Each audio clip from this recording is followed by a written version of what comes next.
ஸ்ரீ மகாபிரிவா திருவடிகள் சரணம். என்னோடய சேனலை தொடர்ந்து ஃபாலோ பண்ணுற அத்தனை பேருக்கும் நன்றி. என்னோடய சேனலில் 10 பரிகாரங்கள், சக்தி மிகுந்த ஸ்லோகங்கள் அத்தனையும் கொடுத்துக்கிட்டு இருக்கேன். உங்களுக்கு ரொம்பவும் உபயோகமாக இருக்குன்னு நான் நம்புகிறேன். நாம் இந்த பதிவில் பார்க்க போகிறது, நம்ம எந்த வேண்டி சிவபெருமான்கிட்ட இந்த மந்திரத்தை சொன்னாலும் நம்மளுடைய வேண்டுதல் உடனடியாக நடக்கும். அப்படி நடக்கக்கூடிய அற்புதமான சிவவசிய மந்திரம் இந்த பதிவில் நான் கொடுத்துருக்கேன்.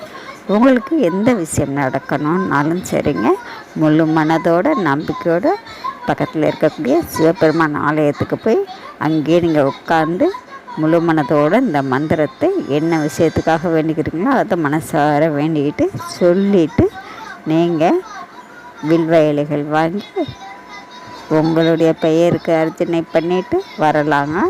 இது திங்கக்கிழமையும் செய்யலாம். தினந்தோறும் போகிறதுக்கு வசதி இருந்தாலும் போகலாம். உங்கள் விருப்பப்படி இதை செய்யலாங்க. ஆனாலும் இந்த மந்திரத்தை நீங்கள் சொல்ல சொல்ல சொல்ல உங்களுக்கு கண்டிப்பாக நினைத்த விஷயங்கள் சீக்கிரமாக நடக்கும். அப்படி கோவிலுக்கு போக முடியல அப்படிங்கிறவங்க காலையிலையோ மாலையிலையோ இந்த மந்திரத்தை உங்களுடைய வீட்டிலையே இதை முழு மனதோடு உட்காந்து மந்திரத்தை 27 தடவை 48 இந்த மாதிரி எண்ணிக்கை இல்லாமல் சொல்லலாங்க. கண்டிப்பாங்க உங்களுடைய வேண்டுதல் கூடிய சீக்கிரமாக நடக்கணும்னு சொல்லி நானும் பிரார்த்தனை பண்ணிக்கிறேன். நன்றி. நம்ம அடுத்த பதிவில் பார்க்கலாம்.